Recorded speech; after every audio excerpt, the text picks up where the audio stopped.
Today we're going to talk about making your house a home.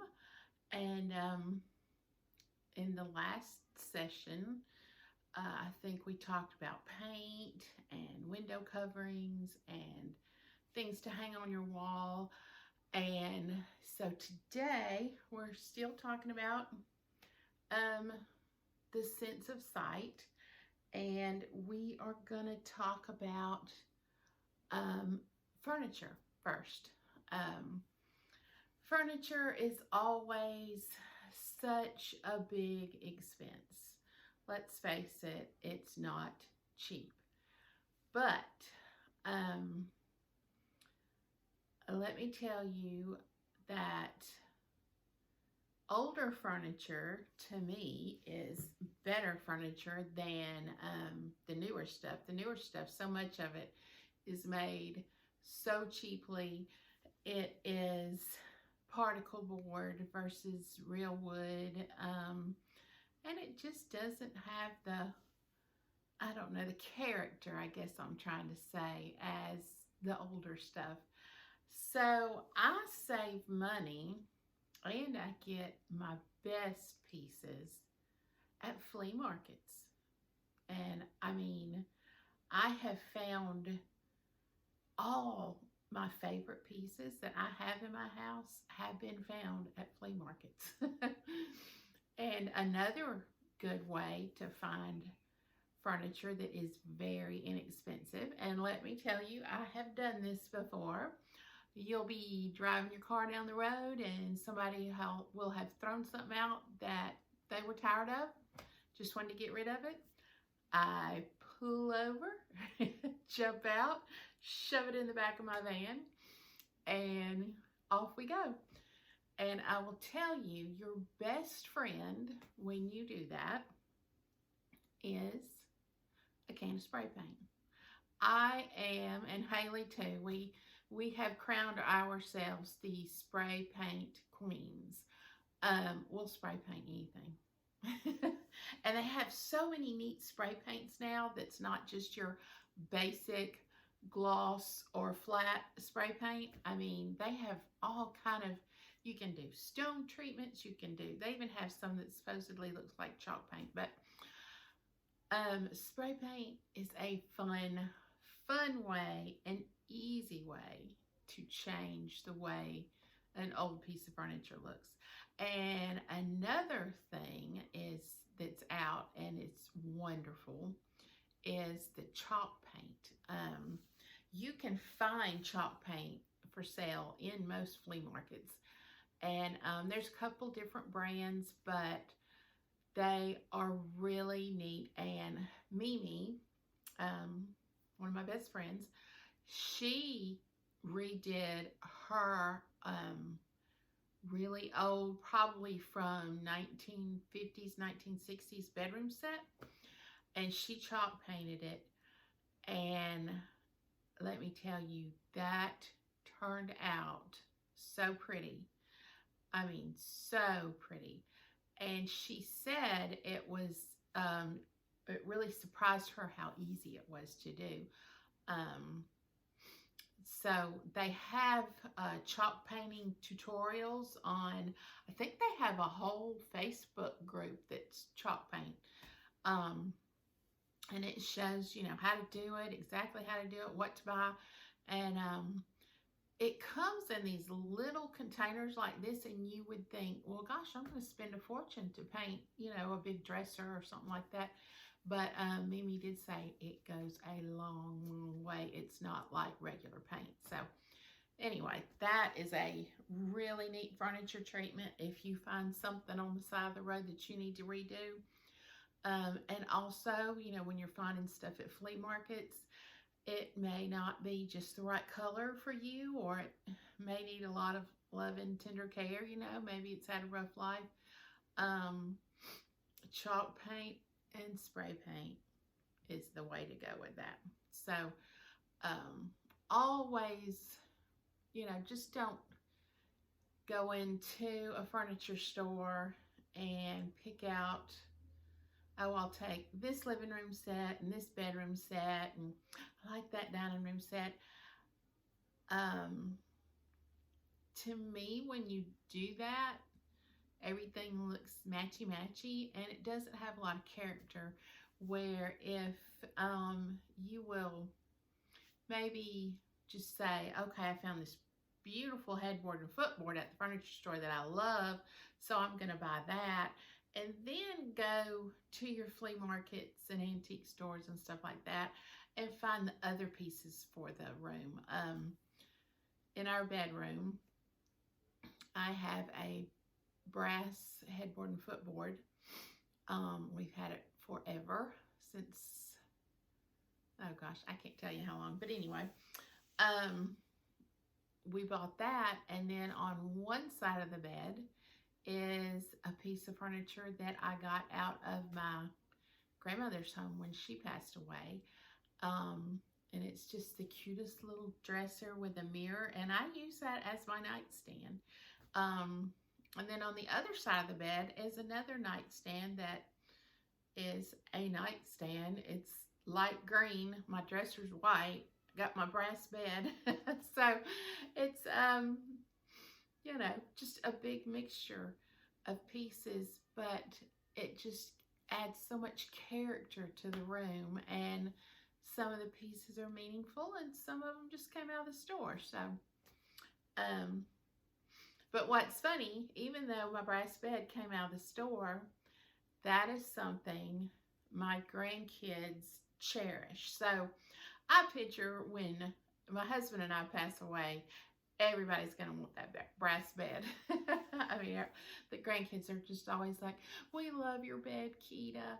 We love coming in here and laying your bed. It's so comfortable. And, you know, they just love it. It's kind of like Grandma's feather bed. It's a big, giant, king-size bed. And it is, I will have to say, very comfortable.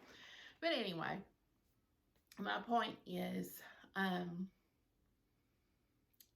to get character, I think you don't need to be matchy-matchy, and it's a lot more fun if you will have pieces that are not just pretty, but that you think, wow, I have always wanted that. My hutch in my kitchen, if you look at my other vlogs, you'll see it a lot because I redecorate it all the time. I mean, I knew right away I wanted that piece of furniture. The other piece that I just bought out in the sunroom, I mean, I saw it and I knew that was my piece of furniture. I mean, so when you see something, you'll know it. But yeah, look for something special. Look for something real. Mix and match stuff in your home.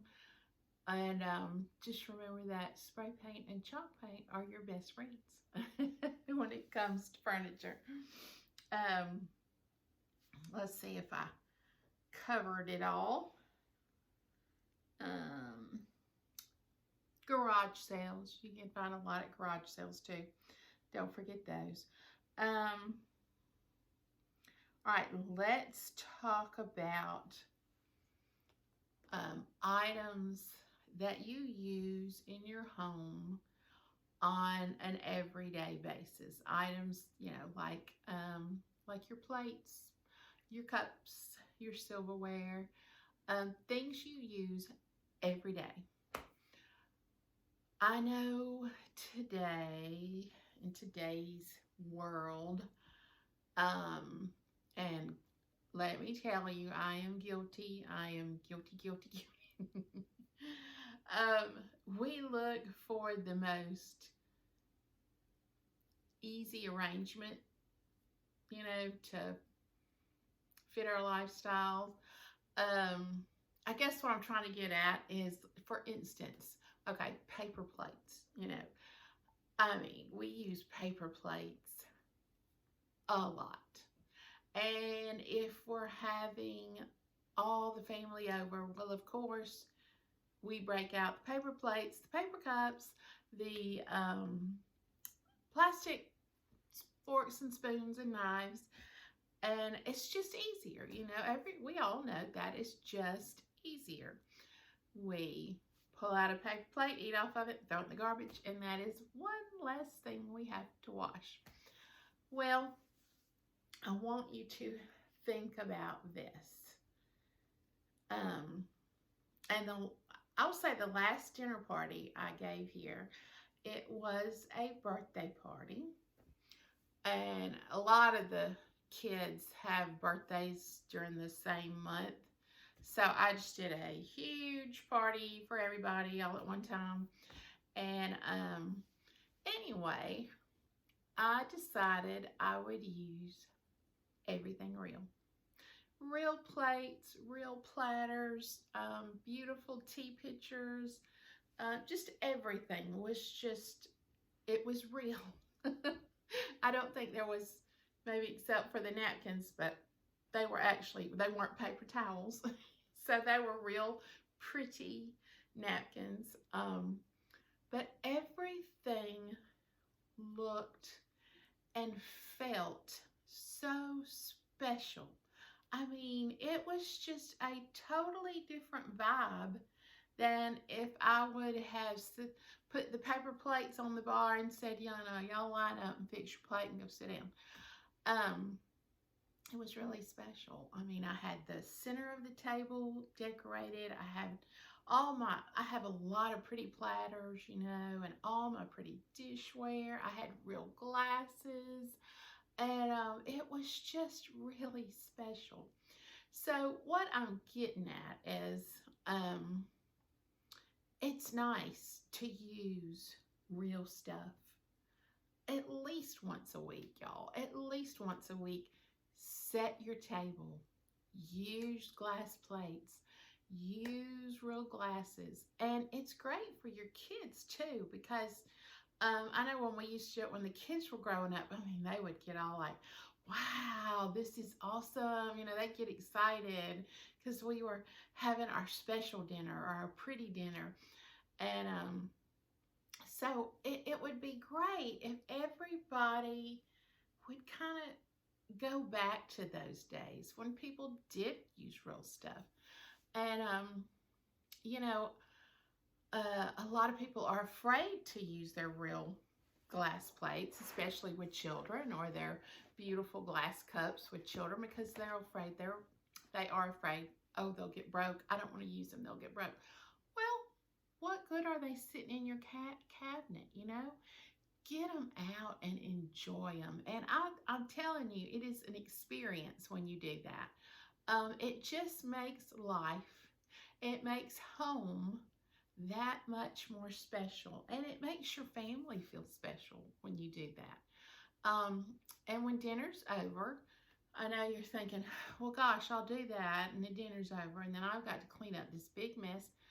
But if you will train your children and your husband, when you get done, everybody get up, go scrape their plate, rinse it off, and put it in the dishwasher. Let everybody do their own and put it in the dishwasher. And it makes cleanup so easy. It's not all on one person. And it's just that much more fun. So I want everybody to try that. I want everybody to start using their real stuff at least once a week. And if you can do that, 2 or 3, 4 times a week, that would be just, trust me, it makes home really feel like home. If you don't have any nice plates, if all you have is either plastic plates or just something utilitarian that, the kids won't mess up, go buy you some plates. And if you think, well, I can't afford plates, then go to the flea markets. Okay, let me tell you this story. For Kayla's rehearsal dinner,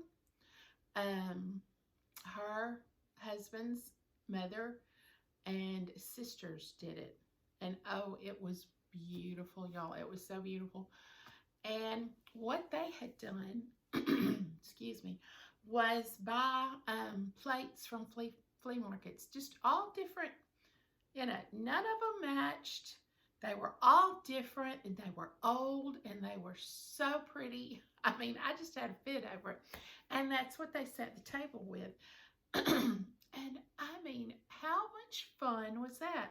So if you think I can't afford a whole set of plates for my house, just go to the flea market, pick one up here, pick one up there. And also what's great about that is if you break one while you're cleaning up or whatever, it doesn't matter. Oh, my whole set's ruined, because they're all different anyway. So that's really fun, is to have different kind of plates that don't match. Don't be matchy-matchy once again. And you'll just be surprised how cool that is. I mean, that was one of the prettiest rehearsal dinners I had ever been to. It was just real neat. And of course, I looked around and found the plate that I thought was the prettiest, and that's where I wanted to sit. And it's funny because they gave me that plate because I had such a fit over it. They were like, well, take it. You can have the plate, you know. So anyway, that's a special memory from Kayla's wedding, and I still have the plate, and I still love it. So that's a fun way to get a collection. You can do your cups the same way, get a collection of cups that way. But just, you know, when you're picking out that stuff, make it special. Don't just get it because it's utilitarian. Everything in your house you should look at and go, that is just beautiful. That or that just has a great memory behind it. Or, you know, you just want it to be special and not just something that you got because you needed it. So I'm going to stop myself right there. I hope you got something out of this session. And please hit that subscribe button if you haven't subscribed. And y'all have a really good day. We'll see you next time.